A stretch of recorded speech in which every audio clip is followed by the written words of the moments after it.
Hey guys, welcome. Just saying hey to all the power painters out there. Thanks to all the new subscribers, all the people who've been with us for a while. Really sincerely appreciate you. Would not have this channel up or as many videos here without you guys. It is your beautiful consciousness that continues to ensure that I keep putting time into this. So, just a quick heartfelt thanks I feel is in order. Let's move on to today's subject, which is painting a dynamic character. Now, you're looking at this sped up 2 times faster than it normally was, so it was slightly over 35 minutes as an illustration. But this isn't really a step-by-step tutorial so much as it is a general overview of the thinking process that goes through or comes about as I'm creating something like this. Now, this is just a sketch, but you want even your sketches to be lovely, so you got to have a cool process that you go about to make sure that things are going to pan out for you, even if you're just playing around. So I want to talk about priming the canvas a little bit because that's what I did at first. When I prime my canvas, I'd like to choose just a quick selection of colors. In this case, it was some pale sort of violets and some oceanic deep greeny blues.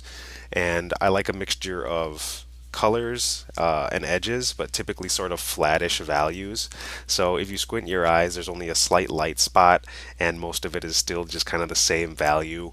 So the canvas is primed, but we still have that flat sense of 2D space as we move forward.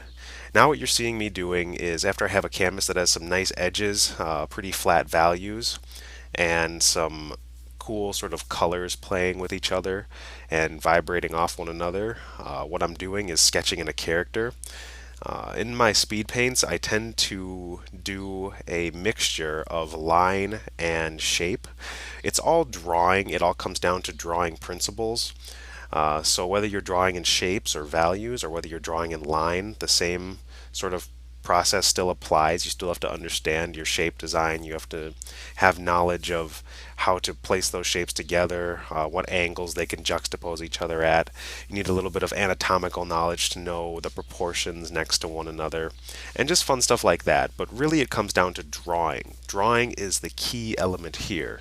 So as you see me going in here and figuring out the shapes with drawing, having this push-pull relationship of drawing something, erasing it, fixing it, finessing it. That's just kind of how the speed paint process comes about. And as you're doing your work, you want to ensure that you have a good sort of back and forth going between things that are working, that you're keeping, and things that are not working that you're editing until they do work. So think of it sort of piece by piece, and you'll be golden. So as I'm proceeding here, you see that I sort of have a vague character sketch. He's not really fully fleshed out. He's not a really clear silhouette. It's just, if you squint your eyes, it's just sort of this triangular shape, general shape on the canvas. And he's darker than the background, so it's going to be easy to pull his light shapes out.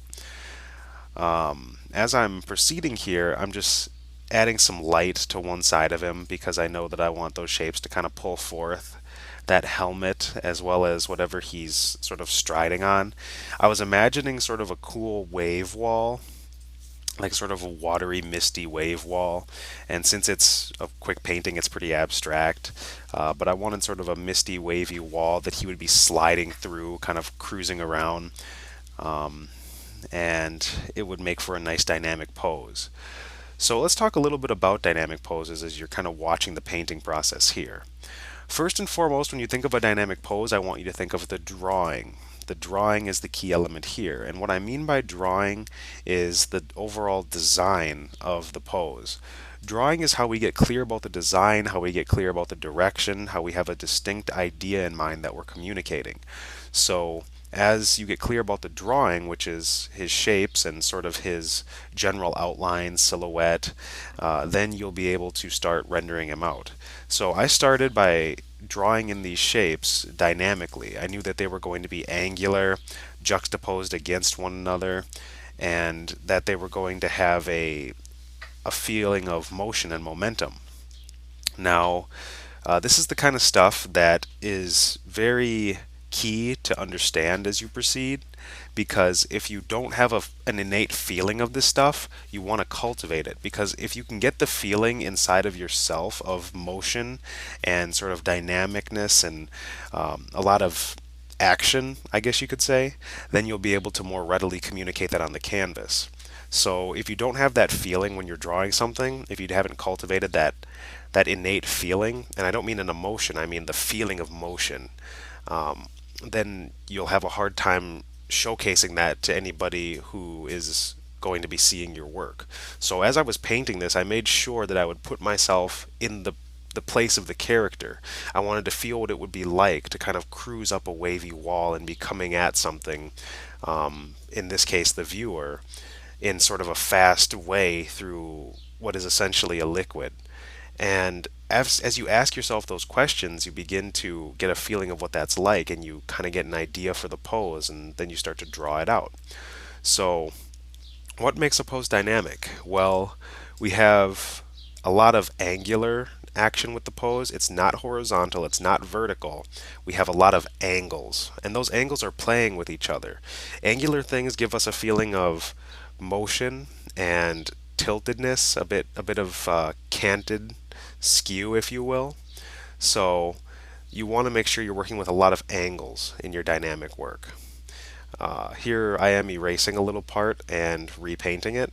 You see me going in with some thick shapes. After I've drawn something once and erased it, I can typically draw it again even better, and that's just a little artist trick, artist tip. If you haven't got it right, then just get rid of it and know what you do want and make adjustments as you do the next version. That always helps. But yeah, basically just I was thinking of the dynamic angle of the pose and fixing it up as I go along. My focal point is obviously the helmet because I've lit that area and I have the most detail there. And for a speed paint, that's how I chose my focal point.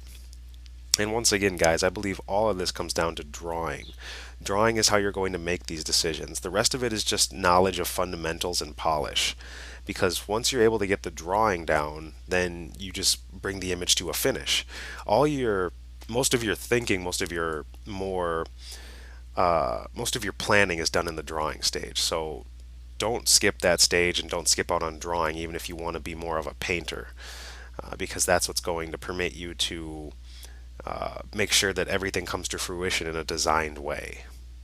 Drawing is design. In Old English, drawing kind of comes from the 1200s in etymology, and etymology is like the study of words.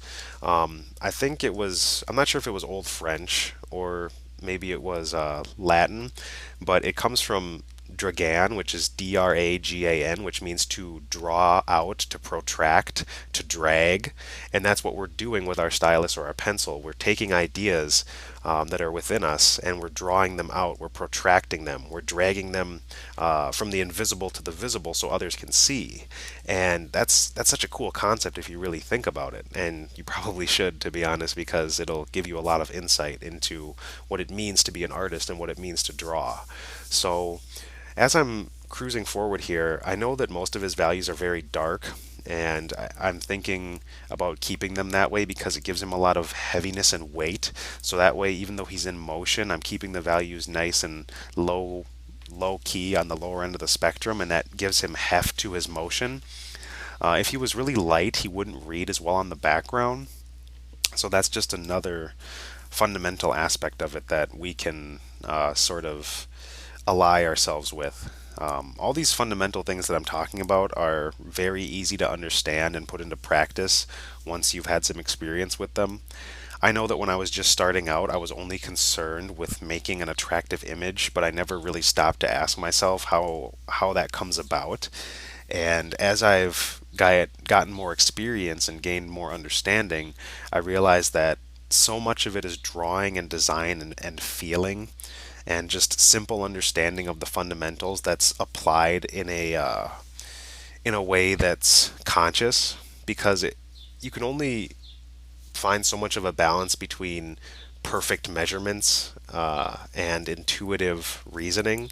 You have to have sort of the left brain and the right brain working together if you want to have a holistic image. So make sure that you're not only doing the due diligence in terms of measurement and getting an idea of the proportions, but also doing the same with having that intuitive feeling going with your emotions in regards to a piece and how it's turning out, and just kind of cruising along with that to help you understand how to bring the image together in full. So it's a mixture of the linear logical processing, the serial processing of the mind, as well as the more intuitive aspects of it, which is more of the right brain, which is it's not serial processing. There's another word for it. There's a different kind of processing. It's basically multiple processing. So serial processing is one thing after another. It's very linear, very logical, very one, two, three. And as you move into the multifaceted processing, that's not the exact term for right brain thinking, but it's more holistic thinking. It's thinking of the pattern as a whole. And that's how you're going to gauge your feeling a whole lot better. So a mix of those two will really help you when it comes to your art. Just the simple understandings and applications. And actually, since drawing is most of the battle, and that's what I see a lot of artists struggling with, I'm currently working on a whole 8-week drawing course that will showcase how you can go from A to B to C and then look at the whole alphabet together in terms of drawing. You'll have really strong measurements and concepts, but also be able to apply it in a holistic way that feels very intuitive and simple. So it'll be a lot more fun, and you'll have a lot more of an easier time when you're drawing. It'll be a lot less frustrating, and you'll feel a lot less lost. But yeah, I'll showcase more information about that in the description box. If you guys are interested, you can learn more about that with the link right below this very YouTube video. It's just the beginner's drawing course. But yeah, about the image now, we are coming a bit more to a close since everything else is basically in place. I'm now just figuring out those elements that I sort of had placeholders for earlier. So he's got this awesome sword which adds to the dynamic angle of the piece. It's not a horizontal or a vertical, it's like it's coming forward. Maybe he has to deflect some bullets or a psychic blast or something. Maybe he's just getting it ready to come after whoever he is sliding at in all of this. Doing some detailing in the torso because I know that that's an area of interest. The torso, the head, and the sword are all very detailed, whereas the cape and the legs are things that fall back a lot more. So in essence, we are just bringing things to a close now by getting clear on the things that we left vague and only clearing them up to the point that we need to, since they aren't the focal point. Since it would behoove us to have even more dynamic angles, I decide on a heavier sword, a thicker sword that he's also dealing with. So I just paint that in real quick as a shape and start laying in some values on that. I don't make it as bright as his other sword because that's the one that's in focus, that's the focal point sword. The other one's meant for falling back. But yeah, now it's just basically fun time figuring out a couple more brush strokes and what edges to lose, what edges to sharpen.